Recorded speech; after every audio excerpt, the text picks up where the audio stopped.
Ele vai usar agora da palavra para falar ao nosso coração, usando as Sagradas Escrituras.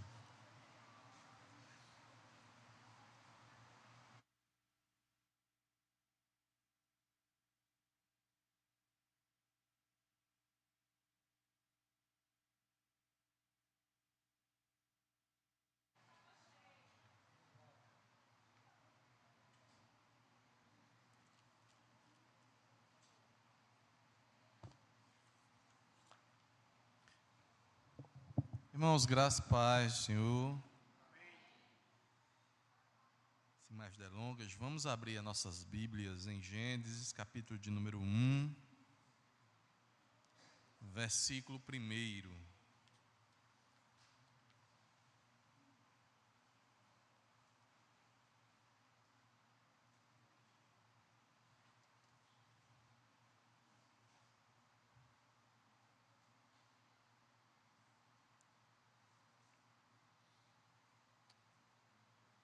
Todos encontraram o texto?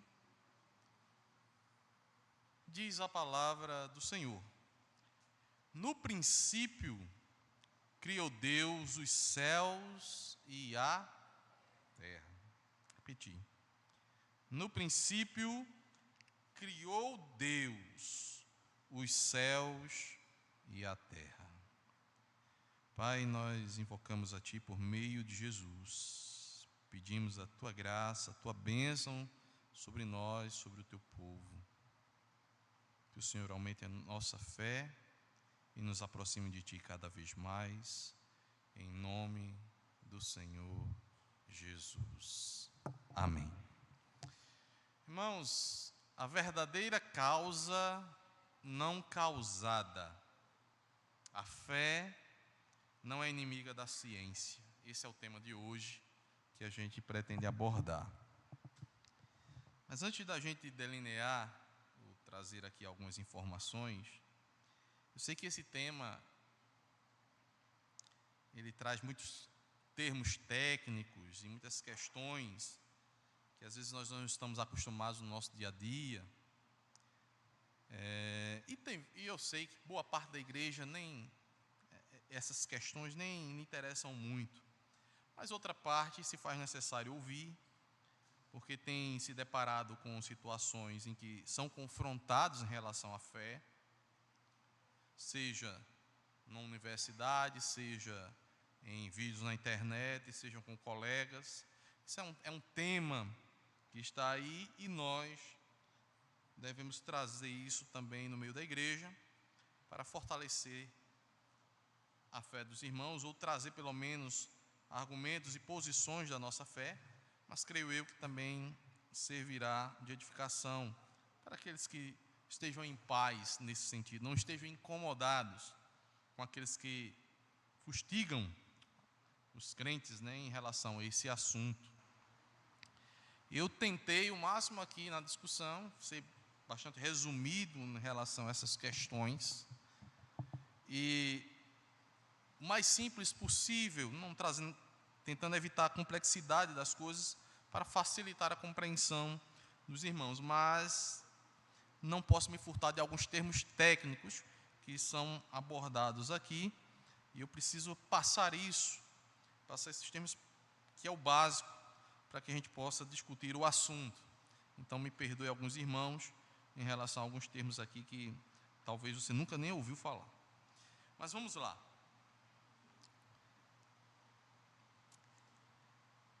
Alguns nomes eu vou apresentar para os irmãos aqui, e talvez vocês já tenham ouvido alguns deles, e outros não, mas é só a título de exemplificação.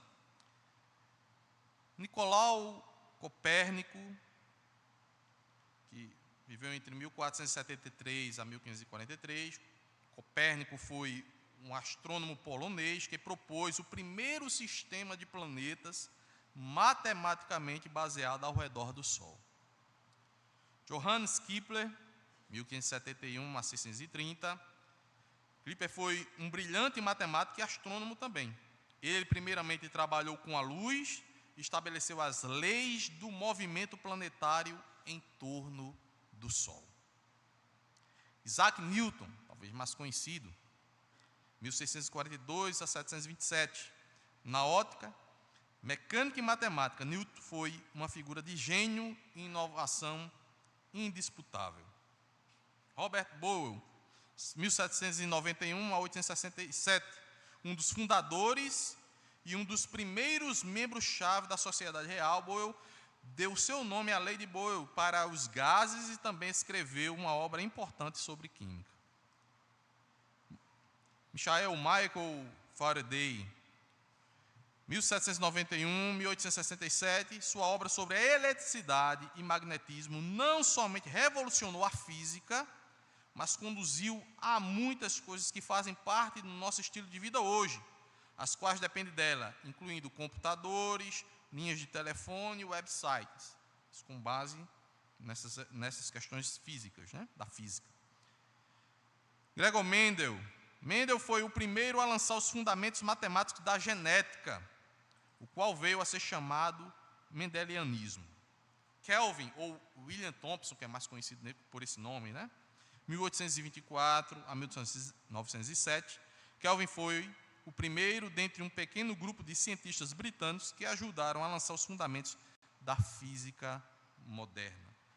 Max Planck, 1858 a 47, fez muitas contribuições para a física, mas é mais conhecido pela teoria quantum, a qual tem revolucionado nosso entendimento dos mundos atômicos e subatômicos. A lista é imensa. Poderia trazer vários outros nomes, inclusive modernos, dos dias atuais. O que é que essas pessoas têm em comum? Foram grandes cientistas que produziram e deixaram um legado muito grande na sociedade, tiveram um profundo conhecimento científico, e todos eles acreditavam em Deus. Bem, uma frase atribuída a Louis Pasteur diz que um pouco de ciência nos afasta de Deus, muita nos aproxima. Não se sabe se essa frase é de fato dele, mas essa frase ela nos traz muito sobre isso. O que ele queria? O que essa frase transmite? Essa frase ela não está tentando dizer que para se conhecer Deus precisa de ciência, mas está exatamente, vamos dizer assim, corroborando a fé desse cientista, no sentido de que a ciência não é incompatível com a fé. Aliás, quanto mais o cientista ele é profundo em seu saber, mais ele vê que há entre a terra e o céu, uma coisa tão profunda e tão grandiosa que ele se vê insignificante. Quanto mais raso nós somos, mais parece que a gente acha que sabe muito. Mas quanto mais profundo somos em algo, mais vemos as nossas limitações. E é nesse sentido que a frase, ela se apresenta, né? Então, quanto mais eu conheço, mais eu sei da minha ignorância em relação às coisas. A magnitude das coisas, elas estão muito longe do alcance do meu domínio. Eu domino alguma área do saber, alguma coisa, mas entre mim e o mundo conhecido e o mundo desconhecido, mais coisas do que eu posso imaginar. Portanto, aquilo como disse o filósofo, né? Eu sei que nada sei. Essa frase nada mais é, não é porque ele não sabia de algo, ou não conhecia algo. Era que ele via a sua limitação. Então é mais ou menos nessa linha. Bem, a lista aqui, meus irmãos, de apresentar pessoas de renome científico, profundo, que deixaram um legado, não tem a intenção de provar a existência de Deus pela ciência, ou muito menos pela crença desse cientista. Aliás, se nenhum deles cresce em Deus, isso pouco importava nessa questão.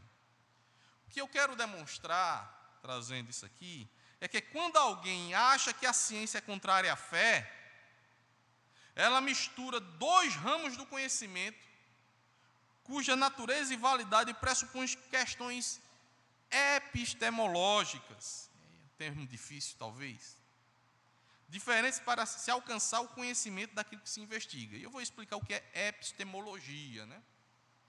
É um termo que vem do grego.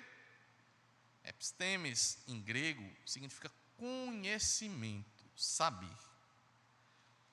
É mais ou menos assim. A ciência epistemológica, você precisa aplicar àquela área específica, o conhecimento específico e os pressupostos específicos para aquela área, para lhe trazer ou lhe levar a estudar aquilo e ao conhecimento correto.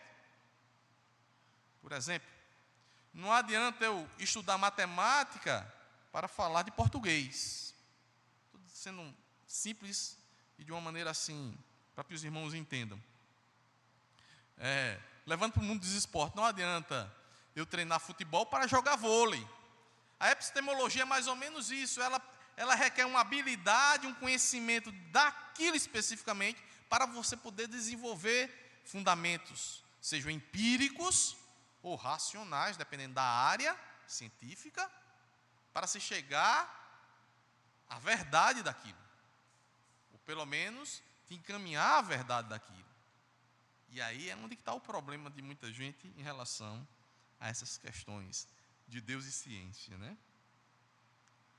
Então, trazendo assim um conceito de epistemologia, para os irmãos entenderem melhor. A epistemologia é o estudo ou ciência do conhecimento. Dois grandes problemas da epistemologia são o das origens e fundamentação do conhecimento. Quais são os processos pelos quais o adquirimos, em que ele se fundamenta, e dos seus limites ou extensão. Quais as coisas que podem, em princípio, ser conhecidas e quais as que não podem. No caso do problema das origens e fundamentação do conhecimento, há essencialmente duas posições antagônicas em relação a esse termo, aquilo que a epistemologia apresenta, que é o empirismo, que se choca com o racionalismo. E eu vou explicar aqui. Empirismo sustenta que o conhecimento se baseia e se adquire através do que se apreende pelos sentidos. O racionalismo mantém que as fontes do verdadeiro conhecimento encontram-se não na experiência, mas na razão. Naturalmente, é possível manter-se uma posição empirista acerca de determinado tipo de conhecimento e racionalista acerca de outro. De fato, é frequente, por exemplo, que empiristas com relação ao conhecimento do mundo físico sejam racionalistas com relação ao conhecimento matemático. Por exemplo, a matemática é razão pura e não empirismo. E mesmo dentro de uma mesma área, é cabível sustentar-se posições diferentes quanto à origem do conhecimento, dependendo do tipo de proposição envolvida. Esse é o caso da teoria epistemológica de Kant, era um filósofo. Segundo ela, nosso conhecimento da física é parcialmente a priori, como no caso das leis de Newton, e parcialmente empírico, ou a posteriori, como da de Boyle, né? Por exemplo. Então vejam só, aqui está o problema. Quando se discute ciência e fé, nós estamos falando de áreas completamente distintas, que não se relacionam. Nós estamos falando de algo empírico e de algo metafísico, que vai para o campo da racionalidade. Eu vou explicar isso um pouco mais à frente, com um pouco de filosofia aqui, viu, irmãos? Me perdoe mais uma vez. Então, a epistemologia é a ciência da ciência, ou a filosofia da ciência, do conhecimento. Ciência é conhecimento. É o estudo crítico dos princípios, das hipóteses e dos resultados das diversas ciências. É a teoria do conhecimento. Então, quando você ouvir falar em ciência da origem e da natureza do conhecimento, filosofia do conhecimento, teoria da ciência, teoria do conhecimento, estará a se falar de epistemologia. Por que eu estou falando disso aqui? Porque o conhecimento, ele precisa dos seus pressupostos corretos.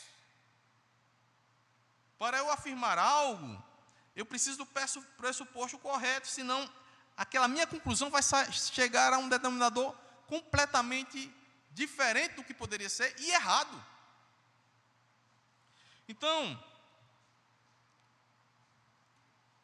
a gente ver uma discussão muitas vezes, tanto a respeito de Deus, tanto em universidades, com aqueles jovens ali, né, como em internet, tem aí se apresentado de várias maneiras, que tem falhado exatamente naquilo que é imprescindível para a própria ciência, que é a questão epistemológica. É a base. O pressuposto é a base. Você utilizar os instrumentos corretos para averiguar aquilo corretamente, né? Então, um médico, para fazer uma cirurgia, para estudar sobre o coração, ele precisa de todo um conhecimento biológico, todo um conhecimento do corpo humano, todo um conhecimento desta parte especificamente, e os pressupostos que ele levanta para realizar tais e tais procedimentos deve estar fundamentado dentro dessa ciência. E por aí, ele não pode ir para a astrofísica para resolver um problema cardíaco. Ele não vai resolver um problema cardíaco trazendo princípios da astrofísica, né? Então, são áreas de conhecimento totalmente diferentes que precisam do instrumento correto. E aí é onde entra essa questão da epistemologia, o conhecimento, nesse caso. Então, bem, um verdadeiro cientista ateu, que tem vários também, assim como tem cristãos, tem vários ateus. Um verdadeiro cientista ateu, sabedor de questões epistemológicas, por exemplo, não está preocupado em convencer alguém a ser ateu. E ele mesmo sabe que seu ateísmo não está baseado em seus dados científicos. Ele sabe, por questões epistemológicas. Porque os seus dados científicos não arbitram nada a esse respeito. Não tratam dessas questões. Então, o que leva ele a ser ateu são outras razões. E a ciência, ela é ali um complemento na visão dele de mundo. Mas não tem nada a ver. Não são a sua pesquisa que o leva a isso. Nem o leva para perto de Deus, nem o leva para distante de Deus. Ela não trata desse campo do saber. Ela não está para responder a essa questão. Então, a gente vê hoje uma meninada reverberando um ateísmo militante que é contrário até aquilo que eles julgam defender, que é a ciência, pois desprezam o estudo do conhecimento, ou seja, a epistemologia. Então a gente vê até a falha nisso, né? Quem faz isso, e aí eu quero usar emprestado a fala de uma certa pessoa, que ele fala de uma outra área, e que isso se aplica a qualquer área, viu? A religiosos, a qualquer área. Existe sempre... vamos dizer assim, essa afirmação não é minha, mas é alguém que faz de uma certa área, eu não vou citar o nome. Ele diz assim: há sempre o bobo alegre, que acha que sabe muito, aí que está cheio de si, é o bobo alegre. Então, ele tem uma falha epistemológica, que ele é ignorante quanto a isso, ele nem sabe que o que ele está falando ali é a maior bobagem do mundo, mas ele acha que sabe muito.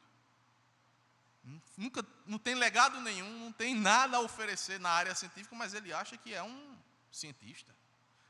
E está aí militando contra, vou aqui falar que Deus não existe para convencer outras pessoas, e por aí vai, utilizando-se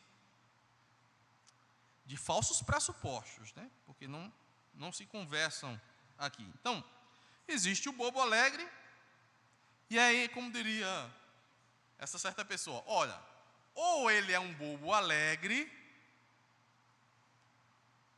ou ele tem algum outro interesse para ser um militante nessa área. Ou ele é um bobo alegre, ou ele tem algum interesse. E os alvos são um recurso. Então, o bobo alegre só repete do que não entende e faz coro com a massa. O outro fatura com o bobo alegre e com aqueles que estão acompanhando, né, com a massa, através de livros, sites e canais digitais, faturando em cima. Então, porque o que fatura em cima provavelmente não é um bobo alegre. Ele sabe que é um problema epistemológico ali, mas ele ignora porque ele tem outros interesses. Mas o bobo alegre, ele acha que está falando uma coisa muito profunda ali e verdadeira. Então, hoje, meus irmãos, tentam fomentar uma falsa ideia de que Deus é antagônico à ciência. Acontece, como já falei, que isso é um problema da teoria do conhecimento.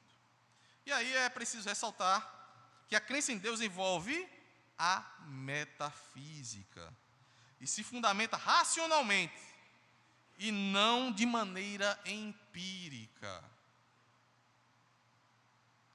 E aí me perdoe, inclusive, alguns teólogos e cristãos que tentam assinar de Deus na natureza, e a gente não nega isso. Como cristãos, a gente sabe disso.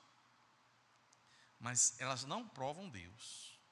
Por mais que os teólogos do design inteligente tentem fazer uma associação científica à realidade de Deus, é impossível provar pela ciência a realidade de Deus. Porque empiricamente eu posso mostrar questões criacionais, do mundo criado, do mundo existente, vamos dizer assim, para não já apresentarmos a nossa ideia de um Deus, né? Que possa remeter a um ser inteligente. Tudo bem. Outra coisa é tentar provar Deus através disso. Não se prova. Isso é Deus só se conhece pela metafísica, no caso a fé, mas no sentido de conceber a ideia de Deus é pela metafísica.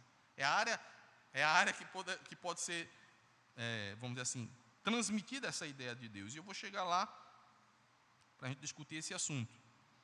Então, não pode ser de maneira empírica, pois esta última seria essencialmente impossível de se alcançar algum resultado nesse sentido. Como alguém diz, né? Você vai explicar Deus por meio empírico como? Deus está muito além disso, mas muito além. Não tem como, né? Você não vai chegar a resultado nenhum por esse campo. Então, nesse campo de metafísica, a teologia e a filosofia se cruzam em alguma medida em sua epistemologia. E aí eu queria falar um pouco sobre a origem das coisas e apresentar um ponto da metafísica, e aí restringindo ali de maneira sucinta ao filósofo grego Aristóteles, como ponto de partida nessa discussão. Vejam só, irmãos. Nós estamos num mundo que existe. E quando nós olhamos, como seres humanos, a criação, os seres como em geral, olhamos para nós e olhamos para o universo, nós nos perguntamos: como isso existe? De onde essas coisas vieram? Foram sempre assim?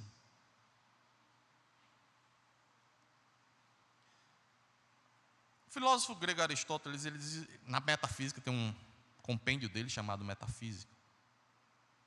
Ele dizia o seguinte: ora,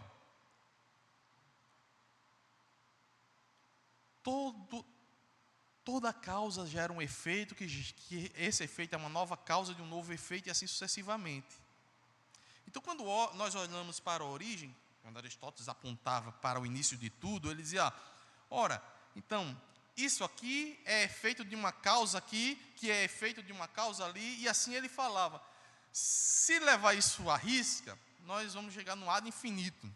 E Aristóteles dizia: não tem como ser ad infinito nesse sentido. Eu sei que existe uma causa, e eu sei que existe um efeito. E se eu reproduzir isso para trás, eu vou chegar ao início das coisas. E esse início das coisas, Aristóteles dizia: este início existe e tem que ser uma causa que não pode ser causada. Ela tem que ser eterna. Esta causa, ela tem que ser eterna. Ela tem que ser incorruptível e imóvel. Ela é.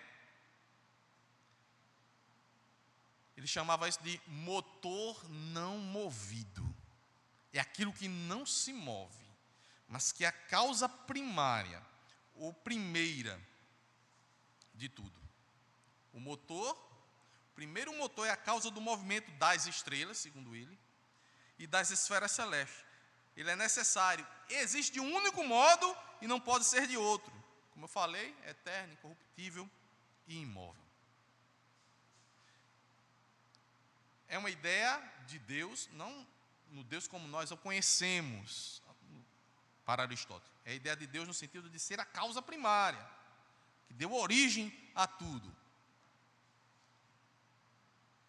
Se os irmãos perceberem, nós caímos, quando falamos de ciência e da criação e de tudo o que existe, nós caímos no criacionismo ou no obscuro, nada absoluto, ou em algo também eterno.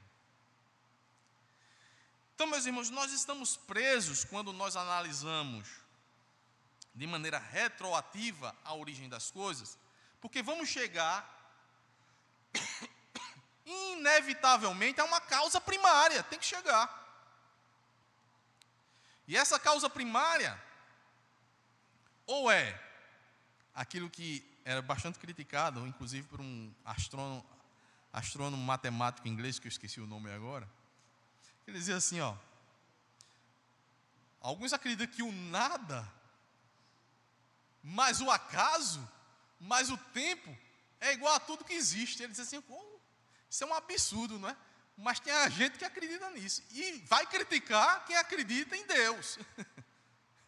Ou seja, você acredita que o nada, que o acaso e o tempo gerou todas essas maravilhas, assim, tudo funcionando bem, com uma engrenagem perfeita dessa para a existência, e você vem criticar a ideia de um ser poderoso, pessoal, inteligente, que criou todas as coisas?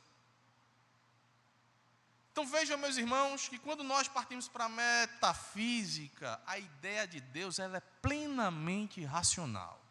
A ideia do criacionismo é plenamente racional. Há aqueles que advogam, não, há algo, não existiu nada, existia um algo. E eu não vou denominar esse algo, porque a gente vai entrar em várias discussões. Há algo. E este algo gerou tudo o que existe. Em outras palavras, esse algo teria que ter um potencial.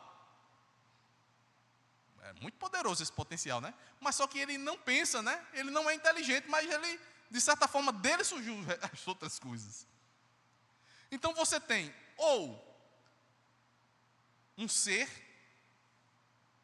que gerou todas as coisas, mas ele gerou porque ele é poderoso e ele é inteligente, e ele fez as coisas porque ele quis que fosse assim, e de maneira harmônica, dentro de um caos, que tudo funcionasse para ser o que é. Ou você vai acreditar que não acredita em Deus, mas eu acredito numa coisa que tem um potencial desse Deus cristão aí, Ele tem, mesmo não sendo inteligente, mesmo não tendo vida, que é contrário, inclusive, à ciência empírica, né? Porque a ciência empírica diz o seguinte: vida, um ser animado pode gerar outro ser animado, pode se desenvolver em seres, ele pode se multiplicar.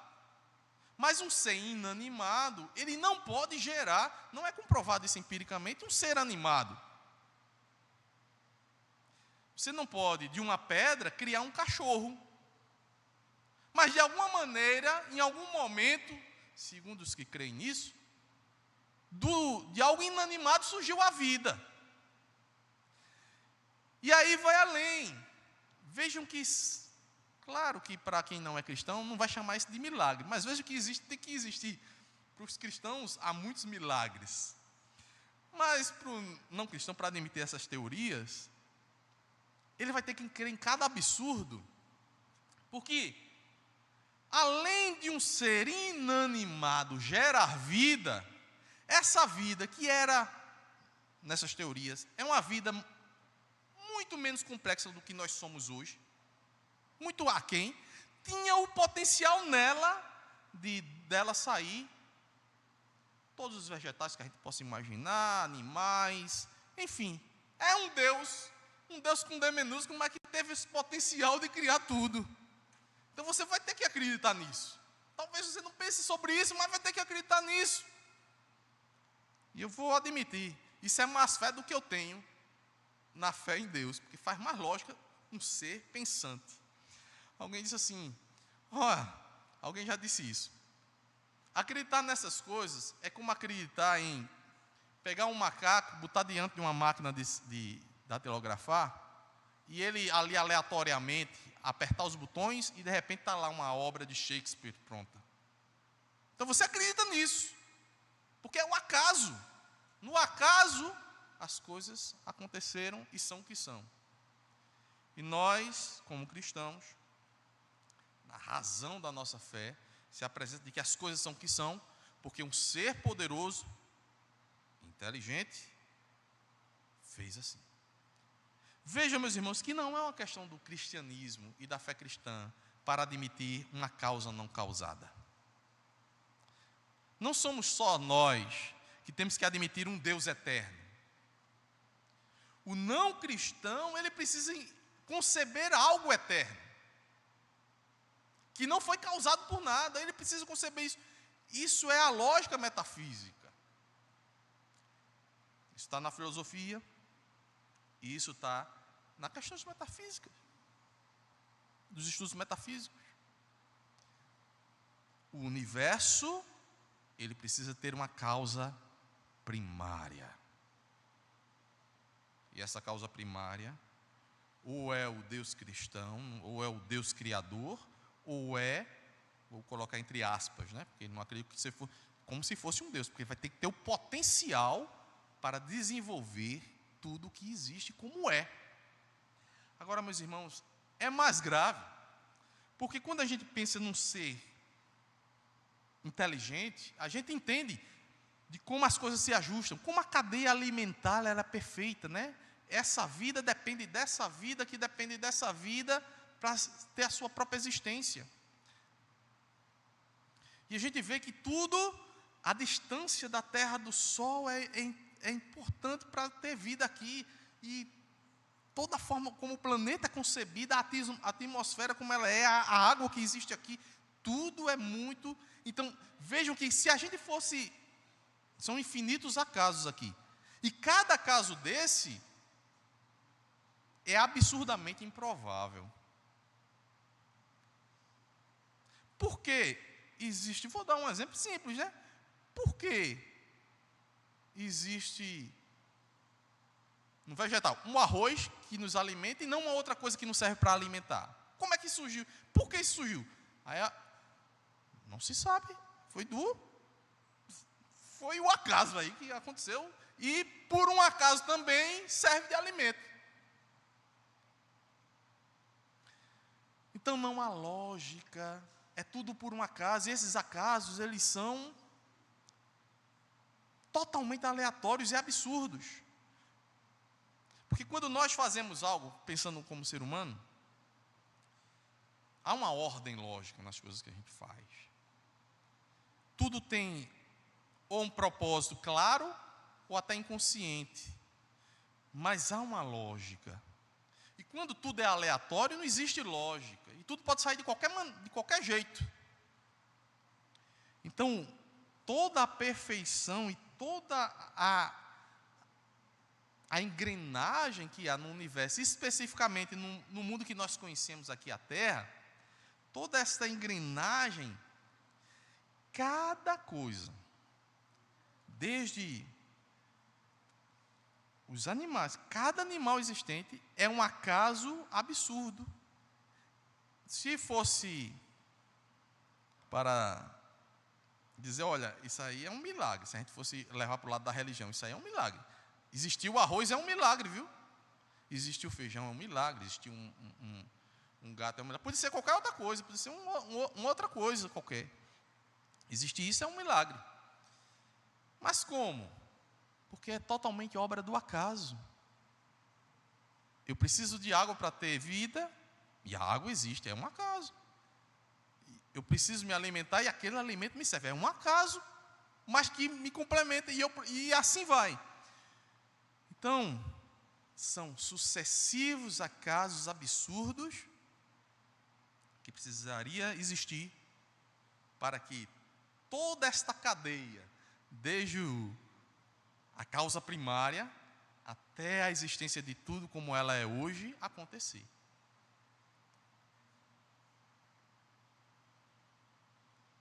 Eu acho que isso é muito mais difícil de se acreditar do que acreditar que um ser fez tudo isso com um propósito definido.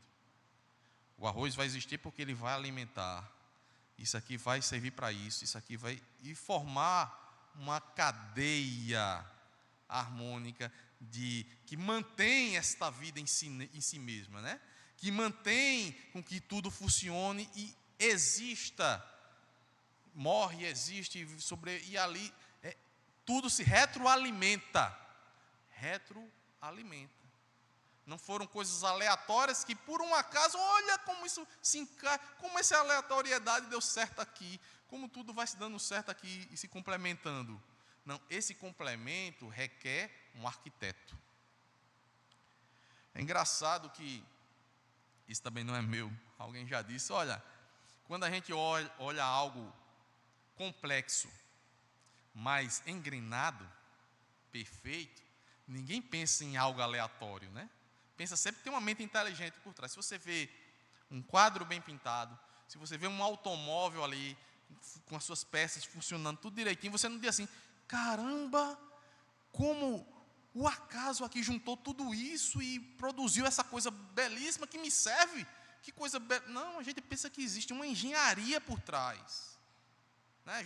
A gente sabe disso, que existiu algo, uma mente criadora por trás e que pensou cada peça que se encaixasse perfeitamente com o outro para aquilo funcionar e funcionar bem. Não foi o acaso que fez com que não só viesse a existir aquelas peças, mas que ela se juntasse e montasse aquela obra, aquela coisa ali que é perfeita e que serve para o nosso uso. A gente não pensa assim, porque é óbvio que as coisas, para terem engrenagem, elas precisam de uma mente inteligente para assim fazer desenvolver. E quando nós olhamos a complexidade do universo, e quando nós olhamos a complexidade da vida nessa terra, e como essa vida se retroalimenta, como elas se encaixam perfeitamente para a nossa existência, como é que a gente descarta uma mente inteligente por trás disso? No fim, meus irmãos, todos estaremos presos a uma equação que não é fácil de resolver, que é a existência de todas as coisas. No fim, meus irmãos, há muito mais razões lógicas para se crer na causa não causada como um ser inteligente e poderoso, do que essa causa não causada ser algo não inteligente e que de alguma forma teve o poder para desenvolver tudo que há.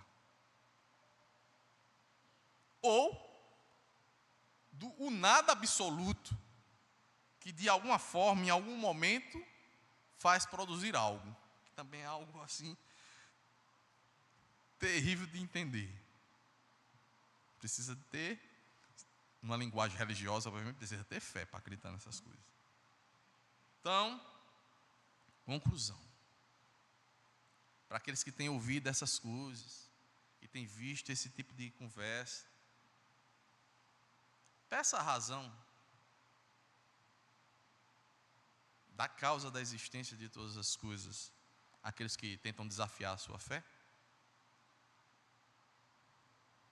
Peça para ele mostrar para você se a razão que ele lhe apresenta tem mais fundamento lógico do que a sua fé. Porque, infelizmente, muitos têm caído nesse papo, meus irmãos. E eu não sei se é porque não levaram ou não pensaram a respeito dessas questões. E não levaram para as questões do conhecimento que a gente falou que é a epistemologia da causa, que tanto pode ser nos apresentado aí pela metafísica ou pela teologia, observando que Deus também não está nesse campo do saber humano empírico. E aí, concluindo, a Bíblia diz assim: antes, santificai a Cristo como Senhor em vosso coração, estando sempre preparados para responder a todo aquele que vos pedir razão da esperança que há em vós. Eu creio em um Deus de milagre, porque Ele tem poder para fazer milagre. Eu creio num Deus criador, porque Ele tem poder para criar e Ele tem uma inteligência para fazer tudo funcionar como realmente é. Não creio que alguma coisa que não tem inteligência nenhuma teve condições de desenvolver tudo o que há. Eu não creio que um ser que surgiu, sei lá por quê, tinha o potencial de ser um ser humano e ser um golfinho, de ser uma baleia, de ser um vegetal qualquer. Então, alguém que te acusa de acreditar em mitos criacionistas, acreditam em mitos cosmológicos, ainda muito mais difíceis de se acreditar. Não deixe um bobo alegre te roubar a fé. Pondere racionalmente. O seu pressuposicionalismo criacionista é muito mais racional do que muitas teorias cosmológicas que usam contra você. Só é ir pesquisar. Quando eu estou lendo essas coisas, meus irmãos, eu fico rindo às vezes. Eu digo, meu Deus, como é que eu poderia acreditar num negócio desse?